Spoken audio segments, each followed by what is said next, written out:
I'm Dr. Pramod Kumar. I'm a consultant psychiatrist and I have my own Dr. Pramod Clinic, Chandigarh. I'm in a private practice for the last more than 2 decades. The topic which I wish to discuss, deliver today for the public awareness is on social media and mental health issues.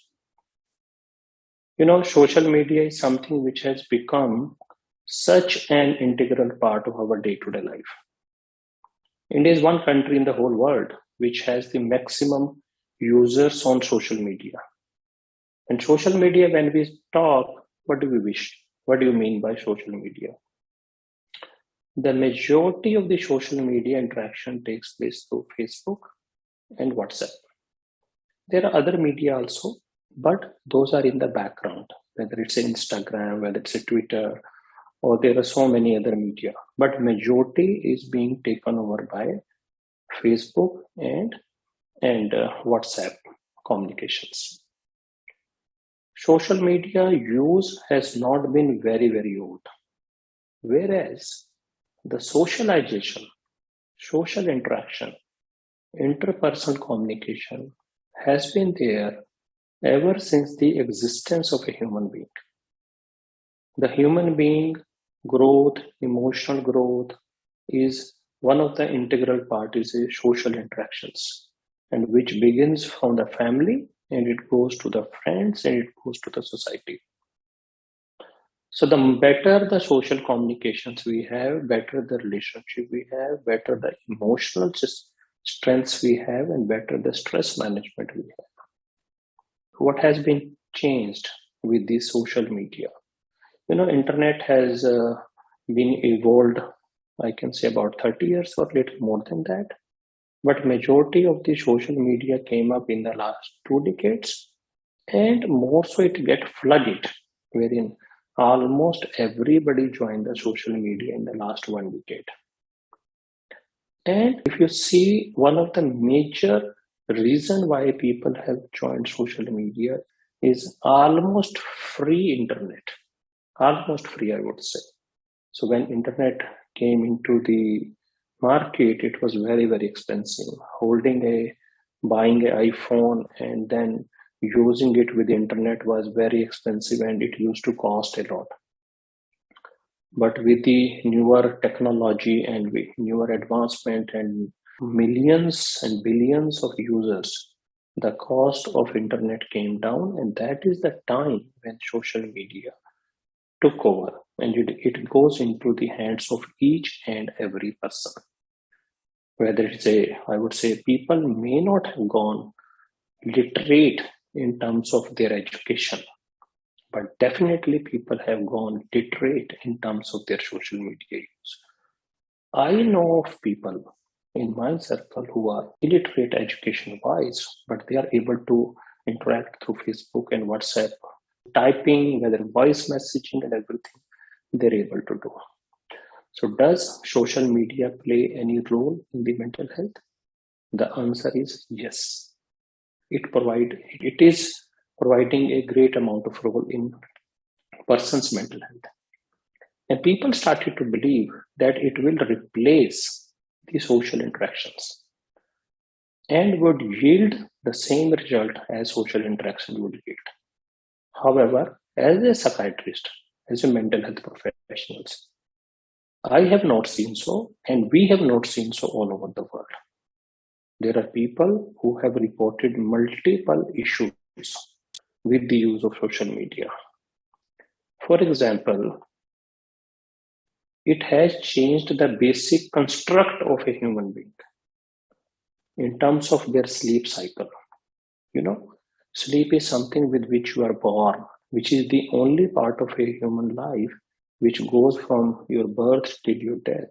And then that such a important thing of your life, it gives a great amount of relaxation.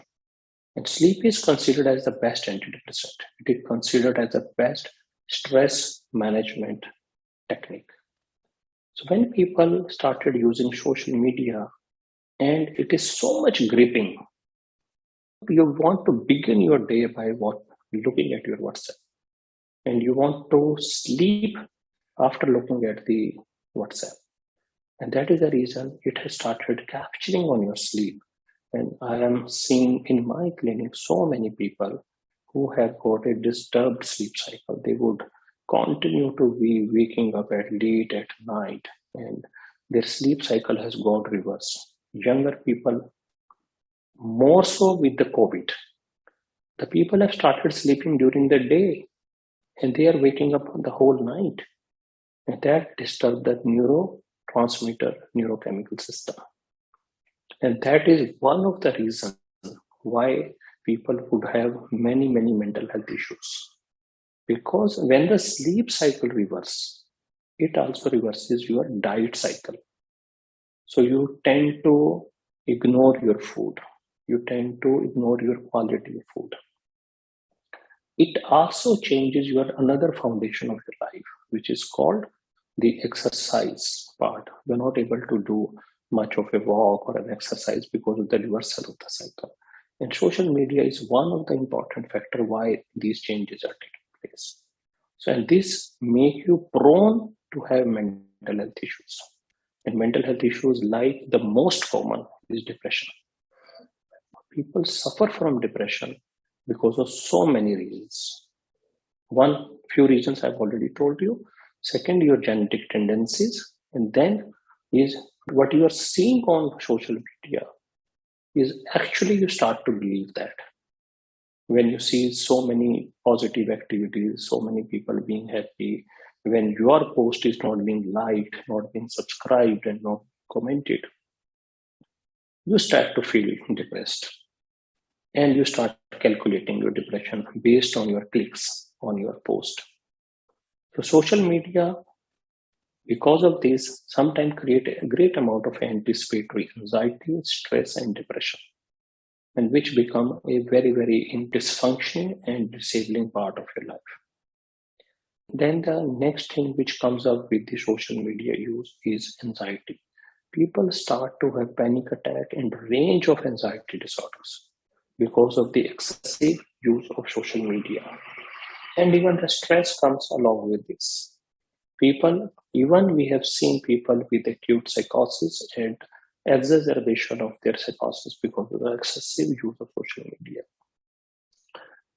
You know, it is not bad to be on a social media, but the most important thing is the balance on a social media.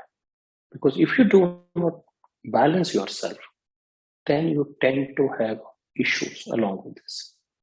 There is something you always believe something is missing, something you are likely to miss.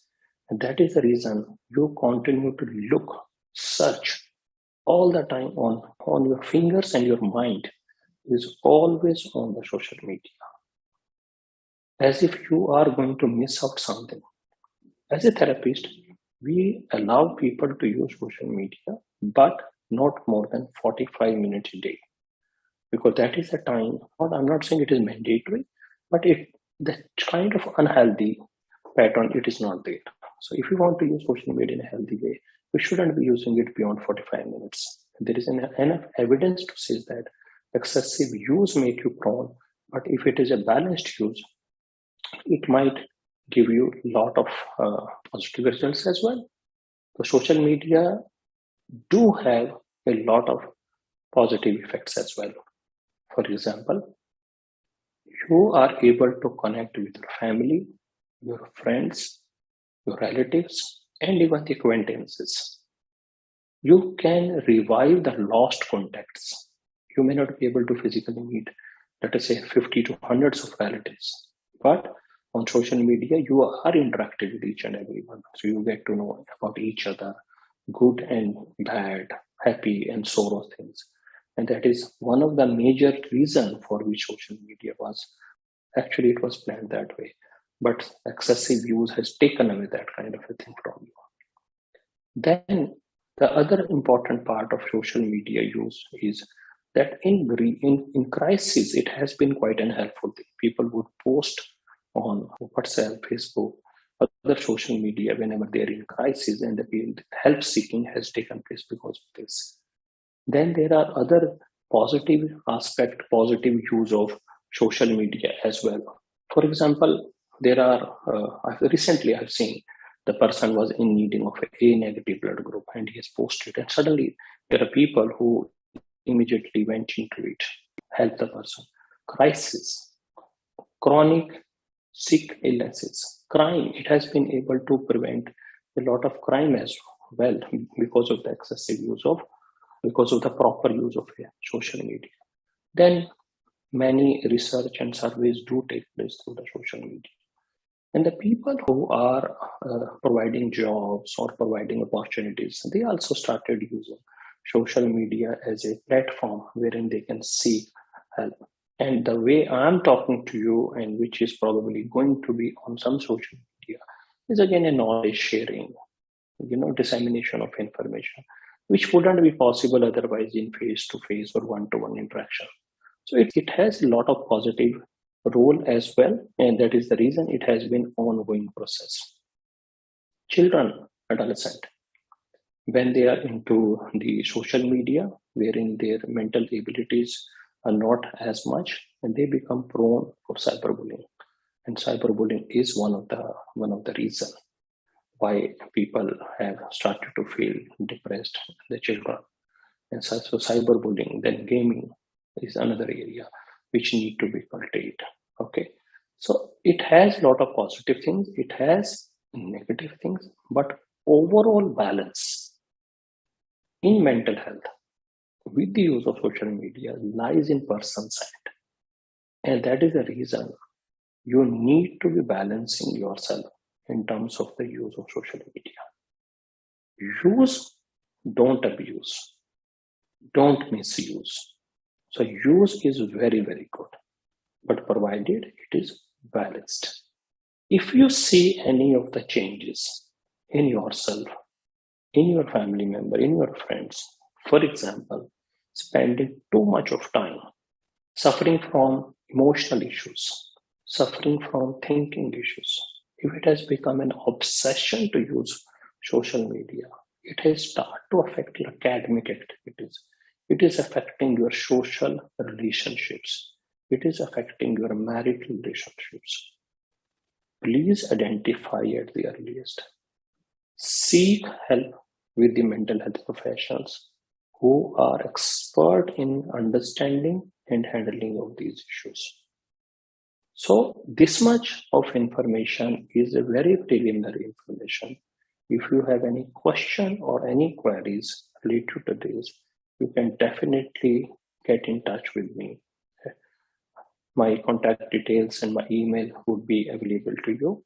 And thank you very much for your patience listening to this particular talk. Thank you.